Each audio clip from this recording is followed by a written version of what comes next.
Olá amigos, estou aqui mais uma vez atualizando vocês sobre o que está acontecendo no Brasil e no mundo.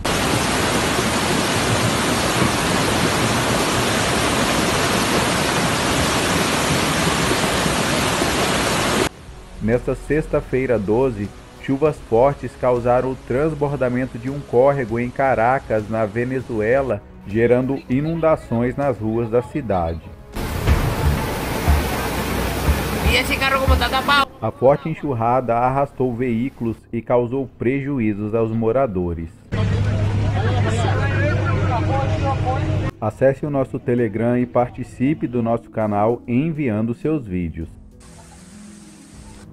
Continue acompanhando o nosso canal e fique por dentro do que está acontecendo no Brasil e no mundo. Para isso, inscreva-se, ative o sininho e marque todas as notificações.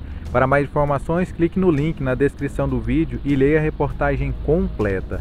Informou o canal Luciano Rezende. Até mais.